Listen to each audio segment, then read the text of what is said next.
Now on this late edition, a driver swarmed in the street by a group of bicyclists. Now a Miami police officer who was there at the time is facing some serious questions. Hello and welcome, everyone. That officer accused of failing to act. And that has her police department taking action. The night team's Sheldon Fox is live for us in Miami with our top story. Sheldon. On suspension for what she didn't do, all of it begging the question, were they there to protect and serve or sit and watch? Would you be the judge? Biscayne brouhaha, smack in front of a City of Miami cop and in the middle of a Sunday evening in the heart of the city.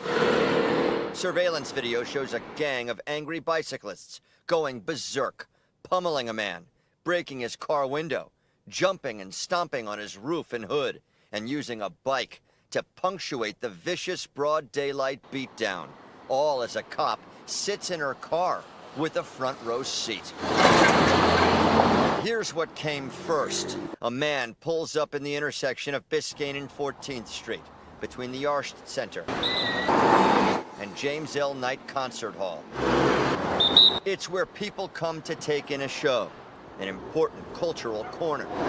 But a show of a different kind happened here, starring violent bikers, initially arguing with a driver, who approaches the officer parked in her cruiser, then heading back to his vehicle, and then the madness. Riders swarm, kicking, punching, stomping, window breaking, bike hurling, and more, while the officer stayed in her cruiser the entire time until other cops rushed in, tackling one rider before they all appear to pedal off.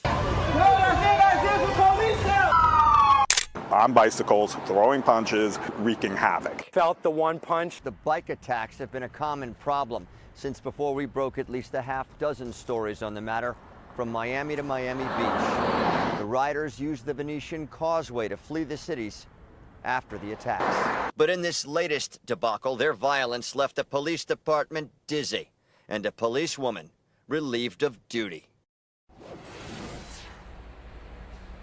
Relieved of duty. In other words, on suspension by the Miami PD. They tell us that there is an internal affairs investigation underway, and the chief promises that he will share the results of that investigation once it concludes.